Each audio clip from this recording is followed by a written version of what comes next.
எக்கச்சக்கமான மழை வந்து தினம் வாடுபாறைகள்லாம் 17 சென்டிமீட்டரு 15 12 13 சொல்லிக்கிட்டே இருக்கிறான். 8 10 சொல்லிக்கிட்டே இருக்கிறான். அளவு இல்லாத மழை. இப்போ அங்கெல்லாம் அது வெள்ளிங்கிரி வாடுபாறைலாம் பக்கத்து இடம் தான். சரியான மழை அப்படின்னு சொல்கிறான். ரேடியோவில் கேட்டுக்கிட்டு இருக்கிறாங்க. அது வந்து இப்போதான் நம்ம அங்கே வந்து எதுவுமே செய்ய முடியாது. அளவு கிடந்த அட்டையாகவே இருக்கும். அதாவது விலை விடுது எவ்வளோகத்தில் போன மாதிரி இருக்கும். ஒன்றுமே அங்கே அசைக்க முடியாது அந்த காட்டில். இப்போ வணக்கம். மதுரை அழகர் கோவில் மலையில போற இடத்துல நம்ம இப்ப உட்காந்துருக்கோம். நம்ம கூட காளிதாஸ் சார் இருக்காரு. இவரை பத்தி சொல்லணும்னா, அதாவது மகாவிஷ்ணு விஸ்வரூபம் எடுக்கும்போது அவருடைய தலையை பார்த்தவங்க அடியை பார்த்தது இல்லைன்னு சொல்லுவாங்க. அடியை பார்த்தவங்க தலையை பார்க்க முடியாது, அவ்வளவு பெரிய விஸ்வரூபம் அப்படின்னு சொல்லுவாங்க. வீரப்பனுடைய வேட்டையும் கிட்டத்தட்ட 20 வருஷம் அந்த ஆபரேஷன் போயிட்டு இருந்தது. அந்த ஆபரேஷன்ல முதல்ல இருந்தவங்க கடைசியில இல்ல, கடைசியில இருந்தவங்க முதல்ல இருக்க முடியாது. அந்த மாதிரியான ஒரு சூழல். சோ முதல்ல இருந்து ஆரம்பத்துல இருந்து ஆபரேஷன் 2004 அக்டோபர் 18ஆம் தேதி அந்த குக்கூன் ஆபரேஷன் வந்து கடைசி வரைக்கும் கம்ப்ளீட்டா இருந்தவர் காளிதாஸ் சார். அவர்கிட்ட பேசுறதுக்கு நமக்கு நிறைய விஷயங்கள் இருக்கு. சார் வணக்கம் சார். சார் எப்படி இருக்கீங்க சார்? நல்லா இருக்கு, நல்லா இருக்கு சார். சொல்லுங்க சார். நீங்க அதாவது நம்ம கடைசியில இருந்தே வருவோம் சார். ஆபரேஷன் குக்கூன், அதாவது அக்டோபர் 18 அன்னைக்கு என்ன நடந்தது சார்?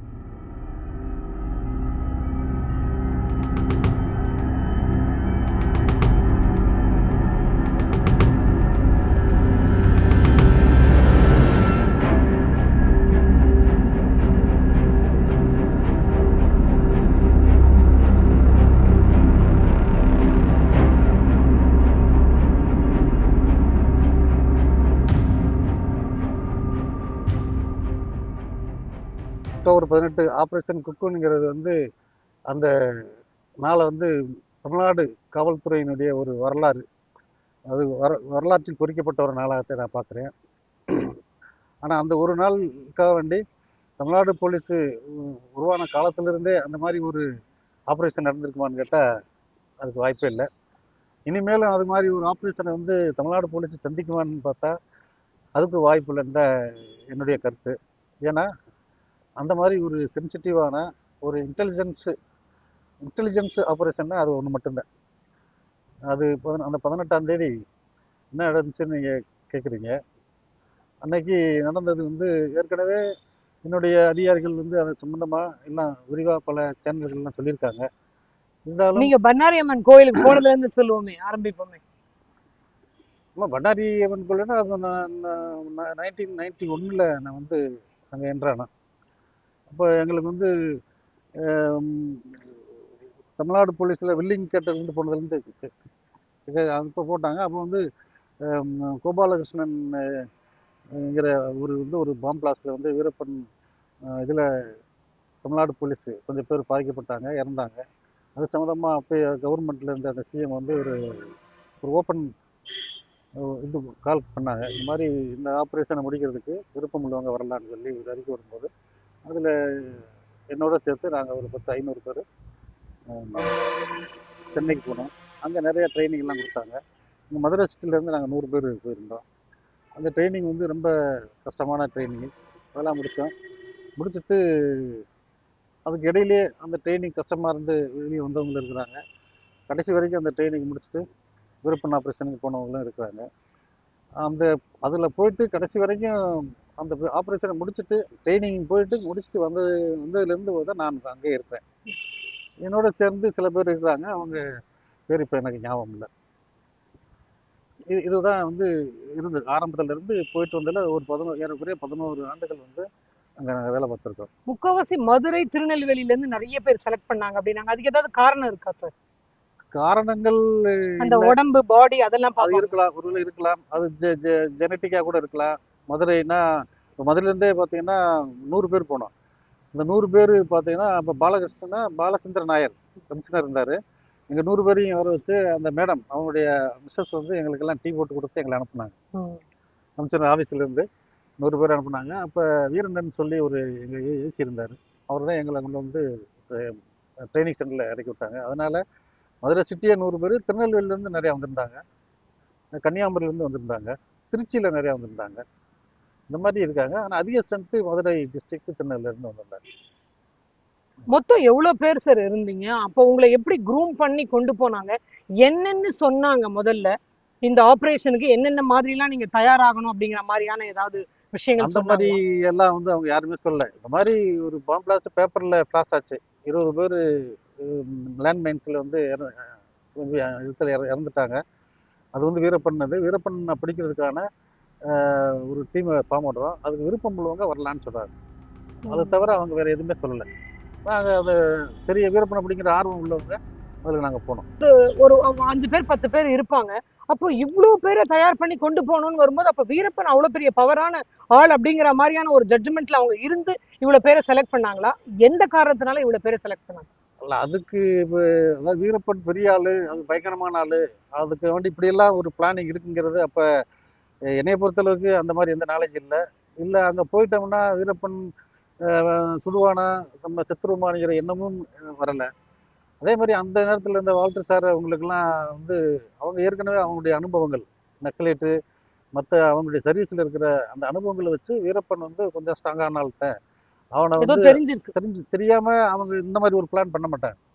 ஏன்னா இது வந்து ஒரு சிஸ்டமேட்டிக்காக ஒரு ட்ரெயினர்ஸை கொண்டு போகணும் அப்படின்னு அவங்க பிளான் பண்ணனால அவங்க வந்து அதுலேயும் அவங்க என்ன ஒரு இதில் மிக சிறப்பான வால்டர் சாருடைய விஷயம் என்னன்னு கேட்டால் விருப்பம் உள்ளவங்க வரலாம் அப்படின்னு சொன்னதே அதில் வந்து ஹைலைட்டு.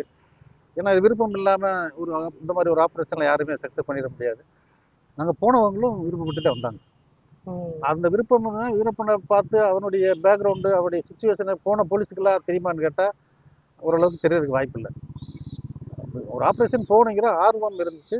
சார்கிட்ட பேசிட்டு இருக்கும்போது சொன்னாரு, அதாவது நான் கிட்டத்தட்ட ஒரு 10-15 வருஷம் நான் காட்டில் இருந்தேன். அந்த சமயத்தில் என்னுடைய குழந்தைய நான் விட்டுட்டு போகும்போது 1.25 வயசு அப்படின்னாரு. ஸோ அந்த பிரிவு, அந்த ஒரு குடும்ப தலைவர் அந்த வீட்டில் இல்லாமல் இருந்ததுன்னா அது எப்படி இருக்கும் அப்படிங்கிறது தெரியும். நான் அவங்க கொடுத்த ரிவார்டை வந்து என்னோட மனைவி பேர் வந்து வசந்தி, நான் வசந்த மாளிகையாக அவங்க கட்டி கொடுத்துருக்கேன் அப்படின்னாங்க. ஒரு வேலை நிமித்தமாக பிரிஞ்சு போகும்போது எப்படி இருந்தது கொஞ்சம் சொல்லுங்கள். ஃபர்ஸ்ட்டு இவர் வந்து ஸ்டார்டிங்கில் அவன் 1.25 வயசு போகும்போது அப்போ எங்கள் அப்பா கூட சொன்னார், என்னம்மா பிள்ளைப்பா விட்டுட்டு போகிறீங்க? அதெல்லாம் இல்லைம்மாம்மா, இது ஏதாவது ஒரு அச்சீவ்மெண்ட் வேணும்ல, போயிட்டு வரேன் அப்படின்னாரு. ஃபஸ்ட்டு அப்படியே ஒரு மாதிரி தான் இருந்தது. ஆனால் போக போக பயங்கிறதே இல்லை. எனக்கு பார்த்துக்குருவோம், அவரை நீ பார்த்துக்கோ அப்படின்றவாரு. அது மாதிரி ஒரு முக்கியமான கட்டத்தில் பிள்ளைய ஏதாவது ஸ்கூலுக்கு போகும்போது கொஞ்சம் சேட்டை பண்ணும்போது அந்த மாதிரி சமயத்தில் நினைப்பேன். அப்புறமா அது கொஞ்சம் சரியா. கராத்தே கோபாலகிருஷ்ணன் அந்த பெரிய பாம்பு பிளாஸ்ட் நடந்து முடிஞ்ச பிறகுதான் வீரப்பன் தேடுதல் வேட்டைக்கு கூப்பிடுறாங்க. அப்போ அவ்வளவு பெரிய பாம்பு பிளாஸ்ட் நடந்துட்டு இருக்குது. இப்ப இருக்க மாதிரி தகவல் தொழில்நுட்பம் அப்ப கிடையாது. அப்போ நீங்க எந்த தைரியத்துல அவர் அமைச்சு? எங்க வீட்டுக்காருக்கு மேல தைரியம், எதையுமே சால்வ் பண்ணுவாரு, எதையும் ஜெயிச்சுட்டு வந்துருவாரு. அவர் மேல இருக்கிற தைரியம் தான். ஃபர்ஸ்ட் இந்த ஸ்டார்டிங்ல இருந்தது. இடையில அவங்க திருப்பி கூப்பிட்டாங்க. அவர் யார், தமிழ்ச்செல்வன் அவர் கூப்பிட்டாரு. ஏமா அனுப்பிச்சு விடுறீங்களாம்மா அப்படின்னாரு. சரிங்க சார், நீங்க கூப்பிடும்போது அனுப்பிச்சு விடுறேங்க சார் அப்படின்ட்டு. அதனால இவரை பத்தி எனக்கு எந்த பயமே கிடையாது. அக்டோபர் 18ங்கிறது அன்றைய இறுதி நாள். ஆனால் என்னைய பொறுத்தளவுக்கு அந்த 18க்கு முன்னாடி ஒரு ஏறக்குறைய ஒரு வருஷத்துக்கு முன்னாடி இருந்தே இந்த ஆப்ரேஷன் ஸ்டார்ட் ஆயிடுச்சு அப்படிதான் சொல்லணும். ஏன்னு கேட்டால் நான் அந்த இன்டெலிஜென்ஷியல் டீமில் இருந்ததுனாலையும் ஆப்ரேஷன் டீமில் இருக்கிறதுனாலையும் சொல்கிறேன். அதனால் ஒரு வருஷமாக ட்ரை பண்ணி முடிஞ்சது 18ஆம் தேதி முடிச்சு. ஆனால் நீங்கள் கேட்டது 18 பண்ணாரி கோயிலுக்கு போகணும் அப்படிங்கிற அந்த விஷயத்தவே நான் தான் ஏற்பாடு பண்ணேன். தந்தமரைக்கண்ணன் சார் கண்ணுக்கு என்னை காலையில் ஒரு 3 மணிக்கு அவங்க வர சொல்லி, இந்த மாதிரி ஒரு ஸ்பெஷல் ஆப்ரேஷன் இருக்குது, அதில் வந்து உங்களுக்கு ஒரு பார்ட் இருக்குது அப்படின்னு சொல்லி ரொம்ப அது வந்து சீக்ரெட்டான விஷயம் சொல்லி சொல்கிறாங்க. அப்போ அவங்க வந்து என்ன பண்ணுறாங்க, எனக்கு கொடுத்த இது மட்டும் ஒரு கரும்பு லாரி எடுத்துக்கிறணும், எனக்கு உள்ள ஒரு டீம் 2 பேர் எடுத்துக்கிறணும், அதில் ஒரு 2 வீலர் வச்சுக்கிறணும், வெப்பன் எதுவுமே உங்களுக்கு தேவையில்லை, உங்களுடைய பாட்டு நீங்கள் வந்து இந்த இடத்துல வந்து எழுதுங்க அப்படின்னு சொன்னாங்க. போலீஸ் வந்து எல்லா இடத்துலையுமே தர்றாங்க, ஒரு இடத்துல கூட பாக்கி கிடையாது. எல்லா இடத்துலையும் தர்றாங்க, எல்லா கிராமங்கள்லையும் இப்போ சிஐடி போட்டுக்கிறாங்க. எல்லா பட்டி தொட்டி எல்லாம் எங்கே பார்த்தாலும் சிஐடி தான் தேடிக்கிட்டு தான் இருக்கிறாங்க. இதனால எங்களுக்கு ஒன்றும் கவலை கிடையாது. அதனால ஒன்றும் இல்லை. என்ன 4 பேர் நாங்கள் சர்வர் பக்கம் இருந்துக்கிறோங்க, அவங்க அதெல்லாம் போயிட்டு இருக்கிறாங்க. அது ஒன்றும் கவலை இல்லை. அப்போ அதில் அவர் கேட்கும்போது இது என்ன ஆப்ரேஷன் என்னன்னு கேட்டாருன்னா, இது வந்து நம்ம வீரப்பன் ஆப்ரேஷன், நம்ம இன்னைக்கு இந்த முடியறதுக்கு வாய்ப்பு இருக்குது, ஏதாவது இப்போ 2 பேர் 3 பேர் வெளியே வர்றது மாதிரி வாய்ப்பு இருக்குது, நம்ம லக்கி இருந்துச்சுன்னா எல்லாருமே முடியறதுக்கும் வாய்ப்பு இருக்குது, அதனால் வந்து நீங்கள் வந்து கேர்ஃபுல்லாக உங்கள் டீம் எடுத்துக்கனாரு. அப்போ என் டீமில் விஜயன், ஈர்லப்பன் சொல்லி கன்னியாகுமரி விஜயன், மதுரையை சேர்ந்த ஒரு ஈர்லப்பன், அப்புறம் அந்த கரும்பு வண்டியை கொண்டு போகிறதுக்கு லோடோடு இருக்குது, ஃபுல் வெஹிக்கிள் இருக்கிறதுனால அந்த வண்டி ஓட்டுறதுக்கு ஒரு ஆள் வேணும். அப்போ அந்த ஹெவி வண்டி ஓட்டுறதுக்கு என் டீமில் டிரைவர் இல்லை, அப்போ காலையில் பேசுகிறது வந்து 3 மணி காலையில் கிளம்பணும். அதுக்குள்ளே ஒரு நல்ல டிரைவரை ரெடி பண்ணோம்னா, அப்போ மதுரையை சேர்ந்த ஒருத்தர் வந்து பாலுன்னு சொல்லி மதுரை சிட்டியில் இருந்தார். அவர் வந்து பக்கத்து டீமில் கடம்பூர் டீமில் மிஸ்டர் திருநாவுக்கர் சார் டிஎஸ்பி அவங்களுக்கு வந்து டிரைவராக இருக்கார் இருந்தாருன்னு நினைக்கிறேன். அவரை கூப்பிட்டோன்னே அவர் பக்கத்தில் இருந்தாலும் சீக்கிரம் வந்துடலான்னு அவரை டிரைவராக கூப்பிட்டுட்டு நான் கரும்பு வண்டியெல்லாம் எடுத்துக்கிட்டு கிளம்புறோம். போகிறதுக்கு முன்னாடி எனக்கு ஒரு அஸ்ட்ராலஜிக்கெல்லாம் அது ஒரு நம்பிக்கை இல்லை. கோயிலுக்கு போயிட்டு வந்துடுவோம்னு சொல்லி நான் எஸ்பி சார்கிட்ட சொல்கிறேன். ஒரு அதில் உங்களுக்கு ஒரு நம்பிக்கை இருக்குதா இல்லையான்னு எனக்கு தெரியல. போயிட்டு நீங்கள் சொல்கிற டயத்துக்கு நாங்கள் இருப்பேன் சார்னு. நாங்கள் காலையில் வரலைன்னா அந்த வண்டியெல்லாம் எடுத்துக்கிட்டு நாங்கள் மட்டும் நான் விஜயன் இருளப்பன் 3 பேரும் வன்னியரம்மன் கோயிலுக்கு போனோம். போயிட்டு பூஜை பண்ணிகிட்டு இருக்கும்போது எஸ்பி சார் வந்துட்டார். அவர் வந்த உடனே அந்த மாதிரி இல்லை நீ கோயிலுக்கு போனோடனே அவர் வந்துட்டாருன்னா அப்புறம் நாங்கள் பூஜை பண்ணி அவர் அந்த பண்ணிகிட்டு இருக்கும்போது அவர் ஒரு வித்தியாசமாக ஒரு அசரீரி மாதிரி இன்னைக்கு இந்த இதுக்கெல்லாம் பார்க்கும்போது நீங்கள் நினச்ச காரியம் இன்னைக்கு கண்டிப்பாக நடந்துடும் அப்படின்னு ஒரு ஒரு அருள் வாக்கு மாதிரியே அது மாதிரி சொன்னார். மேட்டூர் வழியா அவங்க சொன்ன இடத்துக்கு இரவு 8:30 மணிக்கு இங்கே வந்துட்டோம். அதுக்கப்புறம் எல்லா டீம் என்னைய மாதிரி நிறைய டீமுகள் வந்து அங்கே வர சொல்லியிருக்காங்க. அப்போ அந்த அந்த அவங்க எய்ம் பண்ண அந்த பிளேஸில் எல்லாத்தையும் அசம்பிள் பண்ணி தனித்தனியாக இன்ஸ்ட்ரக்ஷன் கொடுத்தாங்க. அப்போ தான் தெரியும் எங்களோட டீமோட சேர்த்து ஆப்போசிட்டில் ஒரு டீம், ஒரு லாரியில் ஒரு டீமும் அந்த பக்கத்தில் இருக்க அந்த பில்டிங்கில் ஒரு டீமும் அவங்க தனித்தனியாக வந்துட்டு அந்த இடத்துல அசம்பிள் ஆகிறாங்க. இந்த மாதிரி வண்டி வரும், இந்த மாதிரி அந்த வரும்போது நீங்கள் இதெல்லாம் பண்ணணும்னு சொல்லி பண்ணிடுறாங்க. அந்த வண்டி ஆம்புலன்ஸில் மாதிரி வர்றதும் அதில் வெள்ளத்துறையும் சரவணன் போனதும் ஏற்கனவே அவங்க பிளான் பண்ணி போலீஸ் வண்டியவே மாற்றிருக்காங்க. இது அப்போ தான் எனக்கு தெரியும். போய் தெரியும்னா இந்த ஆப்ரேஷன் நடந்ததுக்கு அப்புறம் தான் தெரியும். அப்போ அவங்க எனக்கு சொன்ன அந்த இடத்துல இன்ஸ்ட்ரக்ஷன் என்னென்னா, இந்த மாதிரி ஒரு ஆம்புலன்ஸ் வரும், அதில் வந்து ரிவால்விங் லைட் இருக்கும், மஞ்சள் கலர் இது இருக்கும். அந்த மாதிரி வந்துச்சுன்னா அந்த வண்டியை இந்த கரும்பு வண்டி ரிப்பேர் ஆகி நிற்கிறது மாதிரி இருக்கணும். அப்போ அதுக்கு முன்னாடி அந்த ட்ரெஸ்ஸு நான் நைட்டோட நைட்டாக பக்கத்தில் கரும்பு நான் தங்கியிருந்த இடத்துக்கு பக்கத்தில் ஒரு கரும்பு தோட்டத்தில் இருக்கிறவன்ட்ட போய் லுங்கியும் சட்டையும் வாங்கிட்டு அவங்க துண்டெல்லாம் வாங்கி தலையில் துண்டு கையில் வேஸ்டி கட்டிட்டு வந்து ஒரு தேவை இருந்தால் ஒரு பிசல் மட்டும் எடுத்துக்கிற சொன்னாங்க இல்லையா. அதனால ஒரு கிளாக் 70ங்கிற பிசல் மட்டும் கையில் வச்சிருக்கேன். அது தெரியாமல் மறைச்சு வச்சிருந்தான். மற்றபடி அந்த அந்த சிஸ்டத்தில் ஒரு கரும்பு லாரி நிற்கிது, ரிப்பேர் ஆயிடுச்சு. அந்த வண்டி வந்துச்சுன்னா மறிக்கணும், நிப்பாட்டணும். நிப்பாட்டு வண்டி ரிப்பேர் ஆயிடுச்சு ஹெல்ப் பண்ணிக்கிற மாதிரி கேட்கணும். அந்த சுச்சுவேஷனில் வீரப்பன் இருக்கானா ஃபயர் பண்ணா செஞ்சாங்கன்னா அவங்கள வந்து பண்ணி அவங்கள வந்து அவங்கள செக்யூர் பண்ணும் அப்படிங்கிற இன்ஸ்ட்ரக்ஷன் தான். அப்போ அவங்க வந்து இப்போ நம்ம இப்போ நிற்கிறோன்னு பார்க்க போகும்போது நம்ம பார்க்கலாம் வீரப்பன் இருக்காங்களா இருக்கான்னு பார்த்தாச்சுன்னா அந்த சுச்சுவேஷனுக்கு தகுந்த மாதிரி அவங்கள நம்ம செக்யூர் பண்ணிக்கிற இன்ஸ்ட்ரக்ஷன் தான் எனக்கு கொடுத்தாங்க. இன்ஸ்ட்ரக்ஷன் சொல்லி அவர் வந்து இன்ஸ்ட்ரக்ஷன் கொடுத்துட்டு இருக்கும்போது வண்டி கிளம்பிருச்சுன்னு சொன்ன உடனே அவங்க இடத்துக்கு அவங்க இதுக்கு போயிட்டாங்க. அந்த ஸ்பாட்டில் நான் நின்றுட்டு இருக்கேன். இப்போ என்னுடைய டீமெல்லாம் வண்டி மேலே இருக்காங்க, நான் மட்டும்தான் கீழே வந்து இருக்கிறேன். அப்போ என்னன்னா வண்டி இங்கே அந்த வண்டி வந்து நிப்பாட்டிட்டு அதில் இருக்கிற நம்ம வெள்ளத்துறையும் சரவணன் அதில் இருப்பாங்க. அவங்க வந்து வண்டிக்கு வந்து அவங்கள சேஃப்டி ஆனதுக்கப்புறம் நீ வண்டி ஹெட்லைட்டு ஒரு சிக்னல் கொடுத்ததுக்கப்புறம் தான் மொத்த ஆப்ரேஷன் வந்து ஸ்டார்ட் ஆகுங்கிற மாதிரி ஒரு இன்ஸ்ட்ரக்ஷன் கொடுத்துருந்தாங்க. அதே மாதிரி நின்றுட்டு இருக்கும்போது அந்த வண்டி மாதிரியே இன்னொரு வண்டி வந்துருச்சு. அதே அந்த ஒயிட் ஆம்புலன்ஸ் அதே மாதிரி ஆம்புலன்ஸ் மாதிரி வேற ஒரு வண்டி வந்துருச்சு. இப்போ அந்த வண்டியை நினச்சிட்டு நாங்கள் வண்டியெல்லாம் கொஞ்சம் ஏற்றி போட்டிருந்தோம் அந்த இதில். இப்போ டிரைவர் வந்து அந்த வண்டியிலே உட்கார சொல்லியிருந்தேன். அது வரும்போது அந்த வண்டி போகிறதுக்கு வழி இல்லை. அப்புறம் திரும்ப போய் அந்த டிரைவர்கிட்ட சொல்லி வண்டியை கொஞ்சம் பின்னாடி எடுத்து சொல்லிட்டு வண்டி வந்தால் ஸ்லோ பண்ணி அந்த அந்த அந்த புதருக்குள்ளே அந்த வேலிக்குள்ளே ஏறி போகிறது மாதிரி அந்த வண்டியை நிப்பாட்டிட்டு அந்தந்த பொசிஷனுக்கு போயிட்டோம். நான் அந்த போயிட்டு நின்றுட்டு இருக்கேன். அதே மாதிரி அந்த வண்டி மேலே வந்துச்சுன்னா நைட் விஷனில் வந்து பார்த்து தகவல் சொல்கிறதுக்கு மேலே ஒரு ஆளை ரெடி பண்ணியிருக்காங்க. அவங்க வண்டி வருதுன்னு சொன்னதுக்கப்புறம் அந்த வண்டி வந்துச்சு. இப்போ இந்த சூழ்நிலையில் நான் அப்படியே நின்று நான் தான் வண்டி அந்த ரோட்டில் எல்லாரும் அவங்க பங்கருக்கு அவங்களுடைய பேஸுக்கு போயிட்டாங்க. அந்த ரோட்டில் அந்த வண்டி பக்கத்தில் நடு ரோட்டில் நான் மட்டும்தான். நிறைய ஆப்ரேஷன் கிட்டவே இருந்து பண்ணியிருக்கீங்க. ஆனால் இதுதான் ஃபைனல் ஆப்ரேஷன் அப்படிங்கிறது உங்களுக்கு ஓரளவு உங்களுடைய சீனியர் சொல்லி யூகம் வந்திருக்கும். ஸோ அந்த இடத்துல தனியாக அந்த நேரத்தில் நீங்கள் நிற்கிறீங்க, மனசுக்கு ஏதாவது இல்லை? நான் தனியாக அந்த இடத்துக்கு அந்த ஆப்ரேஷன் இல்லை. இது வந்து அதே ஏற்கனவே சொன்ன மாதிரி இது வந்து 1 வருஷத்துக்கு முன்னாடி போட்ட பிளானு. பல இதில் பக்கமாக போயிருக்கோம், ஃபெயிலியர் ஆகிருக்கு, திரும்பி வந்திருக்கோம். அது ஒன் ஆஃப் த ஆப்ரேஷன் அந்த மாதிரி தான் இருக்கும் அப்படின்றதுல நாம் நிற்கிறோம். நான் இருக்கேன்னா என் பக்கத்தில் தனியான்னு சொன்னால் அந்த இடத்துல நான் தனியாக அந்த ரோட் பக்கத்தில் நிற்கிறேன். அந்த வண்டிக்காக வேண்டி எதிர்பார்த்து நிற்கிறேன். என்னைய சுற்றி 5 அடி 10 அடியில் மற்ற டீம்ஸ் எல்லாம் இருக்கிறாங்க. அப்போ நமக்கு அந்த நேரத்துல பயங்கிறத காட்டிலையும் எப்போ இந்த ஆப்ரேஷன் முடிஞ்சா போதும் அப்படிங்கிற அந்த சிந்தனையை தவிர இந்த பயங்கிறது வந்து அந்த இடத்துல எனக்கு இது மட்டும் இல்ல, நிறைய ஆப்ரேஷன் எனக்கு வந்தது. இன்னைக்கு நம்ம இதுக்கு அன்னைக்கு அந்த ஆப்ரேஷனுக்கு முத நாள் அந்த பண்ண சுகர்ஸில் வந்து எஸ்பி சார் கூப்பிட்டு, உனக்கு முக்கியமான வேலை இருக்கு, நீ வீரப்பனை பார்த்தா பயந்துருயான்னு கேட்டார். அன்னைக்கு நைட்டு கேட்டார். ஏன்னா அவர் வந்து இன்டர்வியூ பண்ணி யார் யாரெல்லாம் இந்த ஸ்பெஷல் ஆபீஸ் செலக்ட் பண்ணலான்னு அவங்க ஒரு ஐடியா பண்ணி அதுல ஒரு ஆளா என்னைய இருக்கும் போது இந்த வார்த்தையை கேட்டார். எனக்கு கொடுக்குற ரோலை அது முதலாளி கேட்டார்.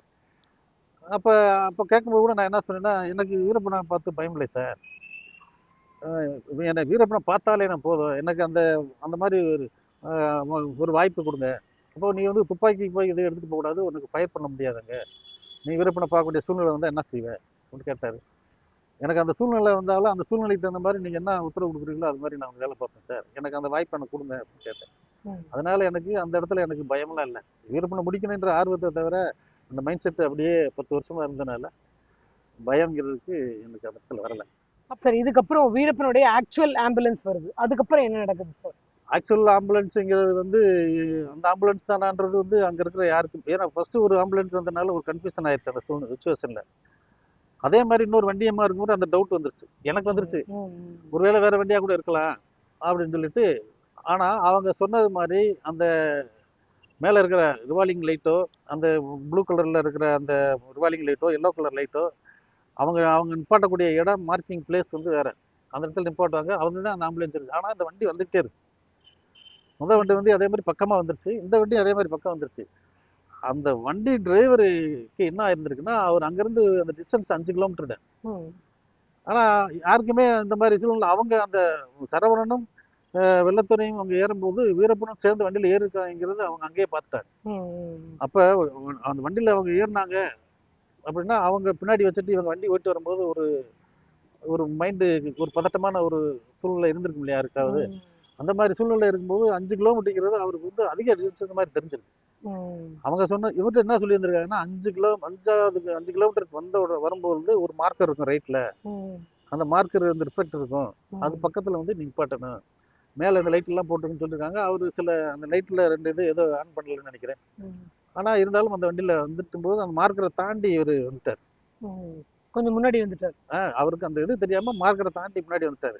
அந்த இடத்துல நான் நின்றுட்டு இருக்கேன், என்னைய பார்த்துட்டாரு.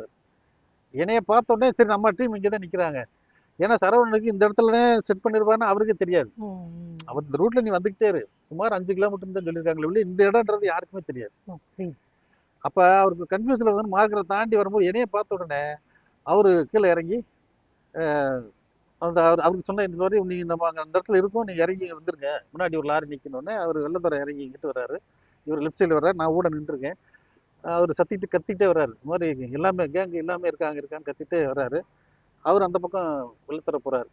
அப்பதான் இவர் இங்கிட்டு வெளியே வந்துடுறாரு. அவர் உள்ளுக்க அவங்களுக்கு என்சிசி வர ஏதோ ஒரு சென்ட் கிரனட் உள்ளுக்க ஹோல்ஸ் வழியா பின்னாடி போடணுன்றது வந்து அது தவறுதலா கீழே விழுந்து அந்த கீழே அந்த வண்டிக்கு அடியில் வந்து அது வந்துருச்சு. அது நான் வண்டிக்கு பக்கத்துலேயே போயிட்டு பக்கத்துலேயே வெடிக்குது, சவுண்டில் வெடிச்ச உடனே இந்த சுச்சுவேஷனில் ஆட்டோமேட்டிக்காக ஃபயர் பண்ணோடனே அடுத்து இந்த மாதிரி வந்தோடனே அவங்க அதிகாரிகள் வந்து சில இன்ஸ்ட்ரக்ஷன் சொல்லுவாங்க இல்லையா, மற்றவங்களும் சொன்னது மாதிரி அந்த சிக்னல் சொன்னதுக்கப்புறம் அந்த ஃபயரிங் பண்ணுறதுக்கு ஒரு ஆஃபீஸரை கொடுத்து பண்ண சொல்கிறாங்க. ஃபயர் ஓப்பன் ஆயிடுச்சு. பண்ணலப்போ இதில் அவங்க உள்ளுக்கிருந்து ஃபயர் வந்த உடனே இங்கிட்டு ஃபயர் பண்ணுறாங்களா அங்கே போயிட்டான்ட்டு அந்த சவுண்டு வந்து கன்ஃபியூஸ் ஆயிடும், வண்டியிலேருந்து ஃபயர் வருதான். நான் என்கிட்ட எந்த வெப்பமே இல்லாதனால அந்த 2 அடியிலேருந்து அந்த கண்ணாடி சில்கள் வந்து என் மேலே படுது. அந்த கண்ணாடி அந்த சைடில் அடிக்கிறது பண்ணோடனே நான் அப்படியே பின்னாடி ரோட் சைட்லேயே வந்து சைடில் வந்து இந்த வண்டியினுடைய லெஃப்ட் சைடு டயர் பக்கத்தில் உட்காந்துக்கிட்டேன். உட்காந்துட்டு ஏன் உட்காந்துருக்கேன்னா, எனக்கு சொன்ன இன்ஸ்ட்ரக்ஷன் வந்து நான் போய் வீரப்பனை பார்க்கணும்னு கேட்டா இல்லையா எஸ்பி, ஒருவேளை நமக்கு அடுத்து உத்தரவு வண்டிக்குள்ளே பார்க்க சொல்லுவாங்களோன்னு நான் இந்த 2 சைடு இருக்குல்ல, இந்த பக்கம் யாரும் இறங்கி ஓடுறாங்களா இங்கிட்டு போகிறாங்களா, இந்த வண்டி இந்த உட்காந்து இப்படி பார்க்குறத பார்த்துட்டு இருக்கேன். வண்டியிலேருந்து யாரும் இறங்குற மாதிரி தெரியல. ஒரு செட்டு ஃபயர் இதாயிருச்சு. ஒரு அடுத்த செட்டில் அப்போ தான் அவர் வந்து சொல்கிறாரு, வண்டியில் வந்து கேமராக்கள் அதெல்லாம் ஏற்கனவே அந்த லாரியிலே இருந்திருக்கும் போல், அந்த இன்ஸ்ட்ரக்ஷன் அவங்களுக்கு என் வண்டியில் டெக்னிக்கல் எஸ்ஐ எல்லாமே இருக்கிறாங்க, அந்த வண்டியில் அந்த கேமராவெல்லாம் பார்த்து சொல்கிறதுக்காக வேண்டி பண்ணியிருந்திருக்காங்க. அந்த வேலையெல்லாம் அவங்களுக்கு ஒரு ரகசிய தகவல்கள்லாம் போடனே அவங்க அந்த வேலையை பார்த்துட்டு இருக்காங்க. அது சம்மந்தமாக என்ன இருக்குன்னு கேட்டால் அந்த இதில் வந்து அந்த கேமராவில் ஏதோ அந்த பிளட் ஏதோ பட்டுச்சு என்னன்னு தெரியல, அது சரியா தெரியல கேமரா. ம். அடுத்த வேலை என்னன்னா, சரி அடுத்து ஒரு ஃபயர் இது பண்ணோடனே வான் பண்றாங்க. இப்போ அடுத்து இது இல்லைன்னு திரும்ப ஃபைன் பண்ணிட்டு அதோட ஃபயர் வந்து ஸ்டாப் ஆயிடுச்சு. ம். ஸ்டாப் ஆன உடனே அப்புறம் கிட்டத்தட்ட 400 தோட்டாக்கள் அப்படிங்கிறாங்க. 400 தோட்டா 400ன்றது வந்து இது சொல்றாங்க. எங்க ஆபீசர்ஸுக்கு அந்த எங்க இதுல வந்து ஒரு ஃபயரிங் ஆயிடுச்சுன்னா வந்து எவ்வளவு தோட்டா செலவு பண்ணியிருக்கோம், என்ன பண்ணிருக்கீங்கிற கணக்கெல்லாம் பார்ப்பாங்க. ம். ஒவ்வொருத்தர் எவ்வளவு கொண்டு வந்திருக்காங்க, எவ்வளவு ஃபயர் பண்ணியிருக்காங்க, அதுல எவ்வளவு எஃப்சி இருக்கு, மீதி. எல்லாம் இருக்கு, அந்த எஃப்சி எவ்வளவு எடுத்திருக்காங்கன்றதெல்லாம் கால்குலேஷன் இருக்கு. அதெல்லாம் அவங்க பண்ணியிருப்பாங்க. அது என்ன செய்யறாருன்னா, அவரு உசைன் சார் இருந்தார். உசைன் அப்போ வந்து அவரு டிஎஸ்பி சார் இருந்தாரு. அவரு வந்தார், கூப்பிட்டுட்டு சரி பாருங்கன்னு அவரு என்னைய காளிதாஸ் வாங்க அப்படின்னு கூப்பிட்டாரு. நாங்க 2 பேரும் இந்த வண்டிக்குள்ள பின்னாடி டோர்ல தான் இருந்துச்சு. ஒரு சின்ன சப்போஸ் யாராவது இருந்தாங்கன்னாலும் என்ன ஒரு கிராண்டை போட்டுட்டு உள்ளுக்கு போய் பார்க்குறோம். பார்க்கும்போது வீரப்பன் உள்ளுக்கு போய் பார்த்தோம்னா என்ன இருக்கும், வீரப்பன் மீசை. சொன்னாலே மீசை தான் இருக்காது. அப்போ அந்த மீசை இருக்குதான்னு போய் பார்க்குறேன். ஆனால் மீசை அந்த ஞாபகத்தில் யாருக்குமே இல்லை. அப்போ உள்ளுக்கு போய் பார்த்தோன்னே ஃபர்ஸ்ட் முன்னாடி போறாரு. அவர் மீசை இல்லைன்னா வீரப்பன் இல்லை அப்படிங்கிற மாதிரி அவருக்கு மைண்டில் சேஞ்ச் சாருக்கு வந்துருச்சு. சார் வீரப்பன் இல்லை அப்படின்னு ஒரு ஃப்ளூக்ல அந்த பதட்டத்தில் வீரப்பன் இல்லையே அப்படின்னா வீரப்பனை காணா சார். தப்பா சுட்டுட்டோம் நாங்க. ஹுசேன் சார் எனக்கு பேட்டி கொடுத்திருக்கும் போது உள்ள நுழைஞ்சு நாங்க போகும்போது அந்த மீசை இல்ல அப்படின்னு தெரிஞ்ச உடனே இது வீரப்பன் இல்லைன்ட்டு sir we shot the wrong person அப்படின்னு நான் சொன்னேன் அப்படின்னு சொல்லி சொன்னாரு. அவர் ஏதோ சொல்றாரு இந்த மாதிரி வீரப்பன் இல்ல இல்லாத மாதிரி சொல்றது மட்டும் என்ன கேட்டுச்சு. நான் உடனடியா சார் வீரப்பன் இந்த இருக்கியா சார் இருக்கியான்னு காமிக்கிறேன். ஏன்னா அப்ப வீரப்பனுடைய தலை எப்படி இருக்குன்னா இப்படி கமுந்து கிடக்குறாரு. அதாவது அந்த சீட்டுக்கு 2 பேர் அந்த பக்கம், இந்த பக்கம் ஒரு ஆளு, இது பின்னாடி ஒரு ஆளு, இந்த பக்கம் சேத்துக்குழி கோயில். சேத்துக்குழி கோயிலெல்லாம் ஃபயர் வந்து ஓப்பன் இது ரிலீஸ் பண்ணி துப்பாக்கி இதில் வச்சு மணிக்காம தான் படுத்திருந்தார். ரெண்டாவது வீரப்பனுக்கு பக்கத்தில் இருந்தவர் சந்திரன் நினைக்கிறேன், அந்த கார்னர் இருந்தார். வீரப்பன் ஃப்ரெண்ட்ல இருந்திருக்காரு. அவர் கமுந்து கிடந்தோடனே நான் தலையை பிடிச்சி தூக்கி பார்க்குறேன். பார்த்தா அப்போதான் எனக்கு மீசை இல்லைன்னு தெரியுது. ஆனால் மீறத்து இல்லைன்னா அவன் கை காலில் விரல்லாம் நீளமாக இருக்கும், இந்த இதில் பருவு இருக்கும், மூக்கு நீளமாக இருக்கும். பார்த்தா தெரியாதா மீசை இல்லைன்னா? கால் இந்த பக்கம் நீட்டமா இருக்கு. சார் இவன் தான் சார் வீரப்பன் அப்படின்றேன். சார் வீரப்பன் கத்துறேன். பொசிஷன் அந்த ஆர்கா ஃபயர் ஏரியா வந்து கொஞ்சம் கிராஸாக போயிடுச்சு. அப்படியே 4 வரையும் கீழே இறக்க சொல்றாங்க. அப்புறம் கீழே இறக்கணும். வந்து நாம சந்திக்கணும்னா கூட இங்க ஒரு இடம் இருக்குது, அங்க சந்திக்கலாம். அதாவது கோத்தகிரி ரோட்ல மேட்டுப்பாளையத்து வழியா வரும். கோத்தகிரி ரோடு கோயம்புத்தூர்ல நேரம் வந்து மேட்டுப்பாளையத்துல நேரம் கோத்தகிரி. அந்த கோத்தகிரி ரோட்ல நடுமலையில நைட்ல எல்லாம் கார்ல வந்தோம்னா வந்து இறங்குனீங்கன்னா யாரும் கண்ணெல்லாம் பிடிக்க முடியாது. நல்ல அருமையான இடம் தான்.